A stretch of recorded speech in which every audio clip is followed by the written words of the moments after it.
Hello，各位好，我是 Revision Lab 修整所的阿修，欢迎来到我的频道。如果你是第一次看我们影片，记得先点击下方订阅按钮，再打开旁边小铃铛，这样每次有新影片，你都会第一时间收到通知。也帮我按个赞，让 YouTube 知道你喜欢这种类型的内容。谢谢大家。我们现在正式开始。好，你有没有想过，为什么苹果的产品就是有种魔力，让果粉们就算熬夜排队也甘愿？又或者说，为什么马丁·路德·金恩的一场演讲就能号召25万人走上街头？这些人、这些公司到底掌握了什么样的秘密武器？今天我们就要来拆解一个我觉得超级强大的思维模型，它叫做黄金圈，是由塞门·西内克 （Simon Sinek） 这位思想家提出的。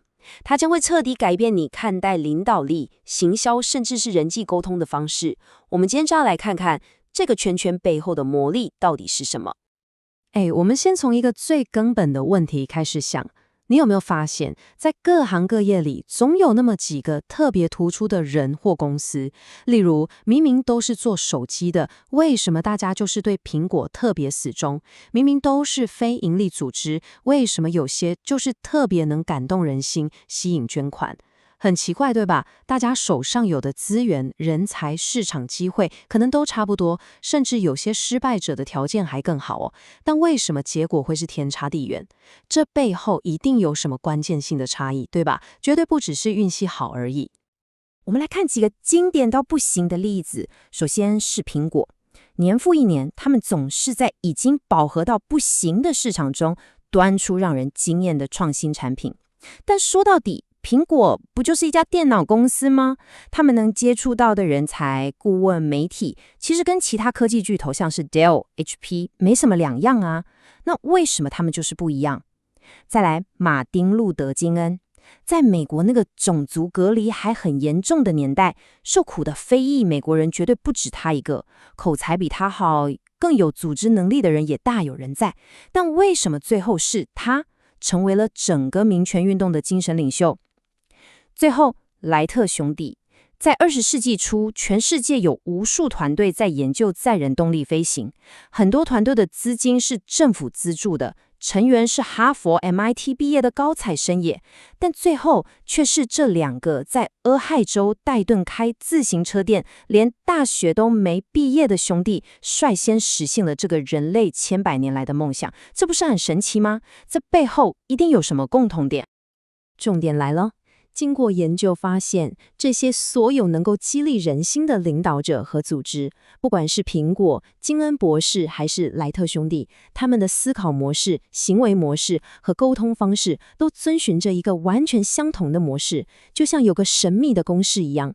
而最让人惊讶的是，这个模式恰恰跟世界上其他绝大多数的人是完全相反的，真的是180度大反转。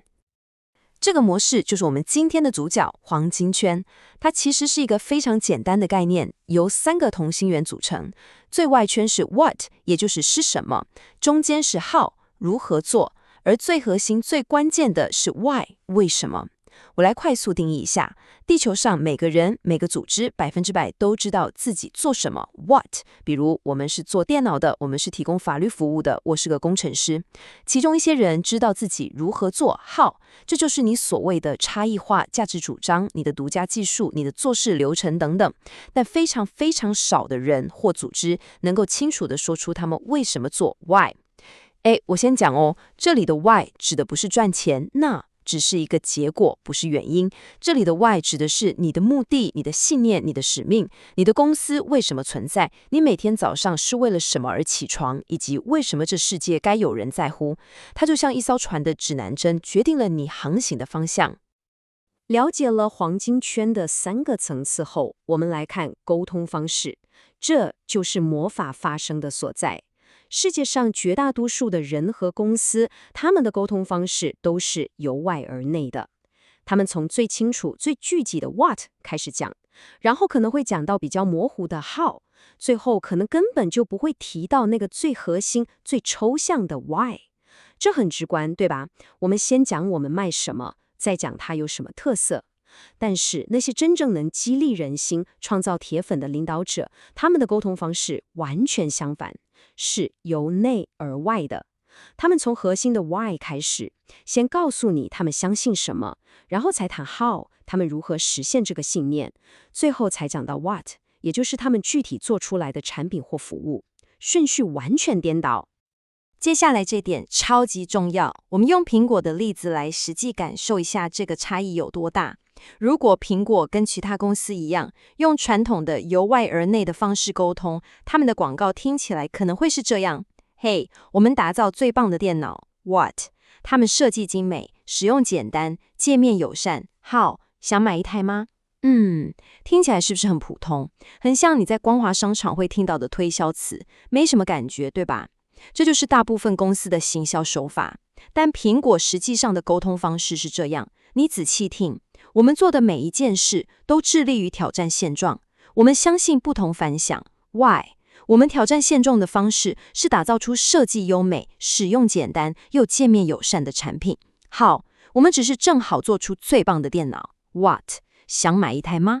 哇，是不是感觉完全不一样？你突然就觉得，对，我就是那个不同凡响的人。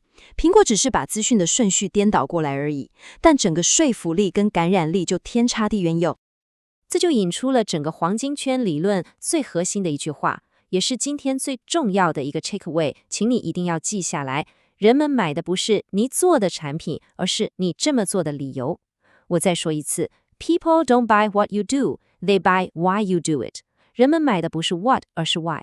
你做的产品、你的服务、你的公司，都只是用来证明你的信念的具体证据而已，它们是你的 why 的实体化身。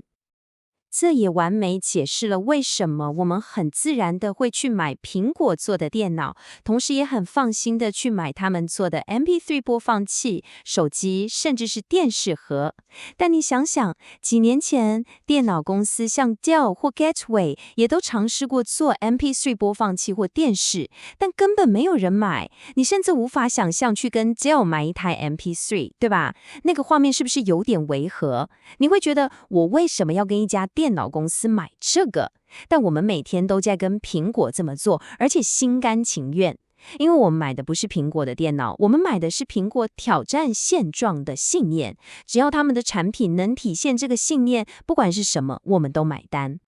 听到这里，你可能会觉得，阿修，这听起来很像什么高明的行销话术或是心理学技巧嘛？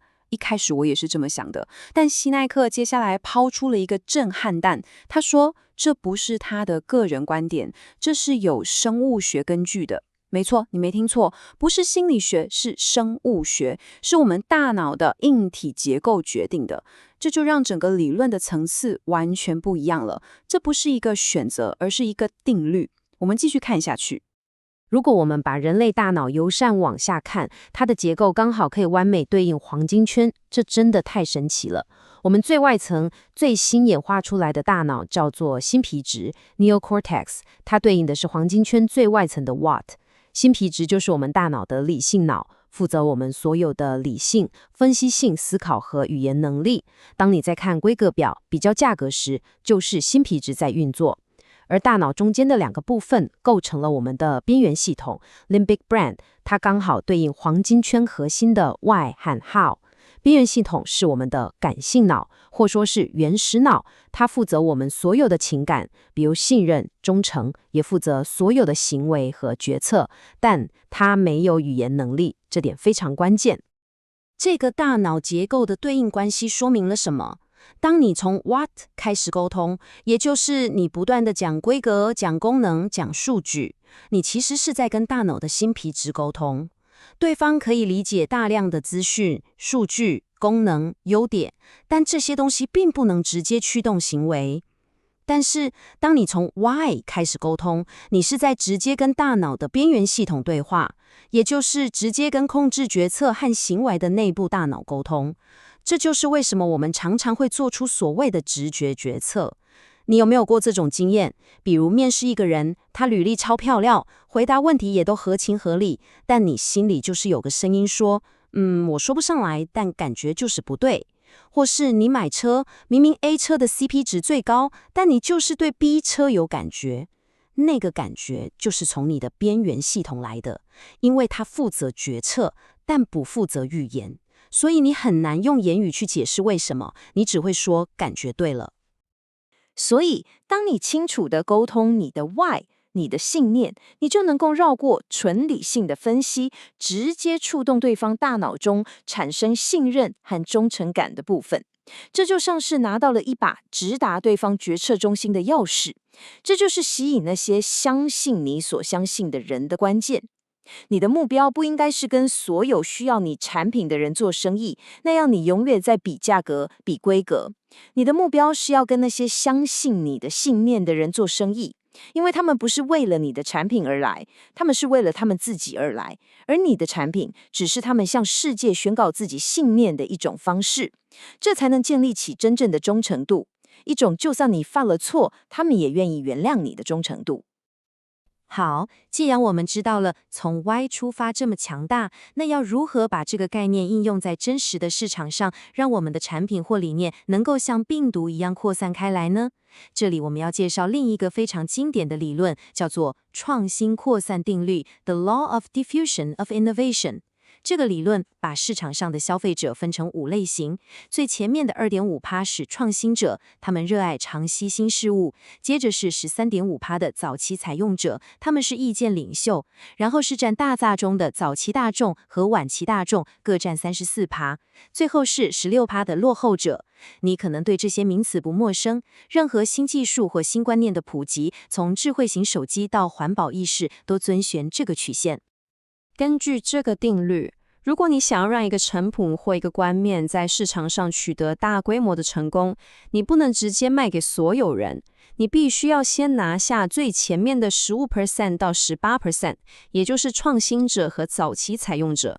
一旦你突破了这个市场渗透率的引爆点，你才能跨越那道所谓的鸿沟 The Chasm， 进而影响到后面的大众市场。为什么这道鸿沟这么难跨越？因为早期采用者和早期大众的购买动机是完全不同的。早期采用者靠的是直觉，他们愿意为了信念冒险，但早期大众是很务实的，他们不会去尝试一个新东西，除非已经有人先试过，而且证明有效了。我们来看一个沟通失败的经典案例，同时也是黄金圈理论和创新扩散定律的完美结合 TiVo。大家可能对这个名字有点印象。TiVo 是数位录影机的先驱，它的技术在当时是市场上最好的，毫无疑问。资金也很雄厚，市场条件也很好，但是 TiVo 却是一个商业上的大失败，从来没赚过钱，最后惨淡收场。为什么？因为当 TiVo 推出产品时，他们是这样跟消费者沟通的：我们有一款产品 What 可以暂停直播电视，跳过广告，倒带直播，还可以根据你的喜好录下节目。他们把所有的功能都列出来，结果大部分的消费者反应是：我不相信你，我不需要这个，这东西听起来有点可怕。他们完全是从 What 出发，只吸引到了一小群热爱科技的创新者，但完全无法说服时的早期大众。结果就是惨死在那道鸿沟前。那如果他们从 Why 出发呢？试想一下，如果他们的广告是这样说：如果你是那种喜欢完全掌控生活中每个面向的人 Why， 那我们的产品就是为你而生的。它可以让你随心所欲地控制你看电视的方式，像是暂停直播、跳过广告。How and what， 是不是感觉就好多了？因为它先跟你建立了信念上的连接，而不是先用一堆功能轰炸你。我们再来看一个从 Y 出发，成功跨越鸿沟的伟大案例，就是前面提过的马丁·路特·金恩。1963年的夏天，有25万人聚集在华盛顿的林肯纪念堂前听他演讲。在那个没有网络、没有电子邮件，甚至连长途电话都很贵的年代，他们是怎么办到的？没有一个网站可以让大家报名，没有一封 email 发给大家。重点是，金恩博士当时走遍美国，他不是去告诉大家该做什么 what 来改变美国，他没有拿出一份详细的民权改革计划书，他是去告诉大家他相信什么 why。他不断地在教堂、在集会上说：我相信这个国家的所有人生而平等，我相信总有一天我的孩子能活在一个不以肤色，而是以品格来评价他们的国家，我相信。结果那些跟他有同样信念的人，把他的理念当成自己的理念，然后再告诉更多人。就这样一传十，十传百，像涟漪一样扩散开来。最后25万人在对的时间、对的地点，自动自发地聚集了起来。这25万人是为他而来的吗？不是，他们是为自己而来的。是他们自己对于美国的信念，让他们愿意坐8小时的巴士，在8月的烈日下来到华盛顿，只为了听那个将他们心中信念大声说出来的人演讲。这就是为什么他发表的言说是我有一个梦想，而不是我有一个计划，对吧？梦想是 why， 是信念，是愿景；计划是 how 跟 what， 是执行细节。你现在听听看，很多政治人物或企业 CEO， 他们总是提出巨细靡遗的12点计划、5年蓝图，但却无法真正激励任何人，因为人们追随的不是计划，而是信念。计划会变，但信念不会。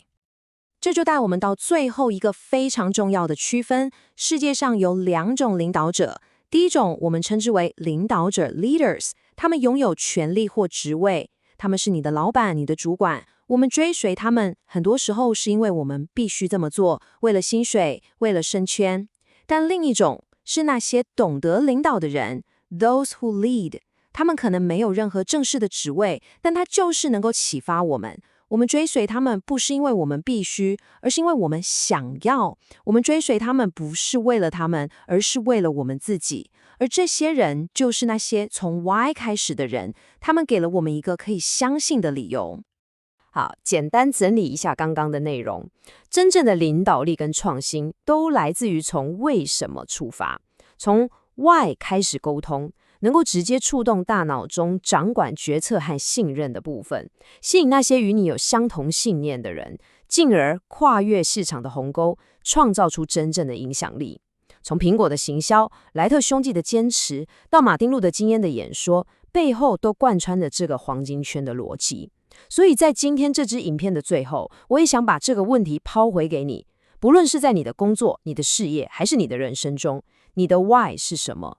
你每天起床是为了什么而奋斗？你所相信的又是什么？找到你的 why， 并且学会从 why 开始沟通，你就能启发他人，改变世界。总结一下今天的重点：第一，伟大的领导者都从 why 开始沟通，而不是 what。他们先谈信念，再谈做法和产品。第二，这种沟通方式之所以有效，是因为它直接与大脑中控制决策和情感的边缘系统对话，建立信任感。第三，要实现大规模的成功，你必须先用你的 why 吸引那些相信你的早期采用者，才能跨越鸿沟，影响大众市场。今天的内容就到这边。如果你觉得这集有帮助，记得马上点赞加订阅加开启小铃铛。我们正在重订阅，需要你的支持。我是阿修，我们下次见，拜拜。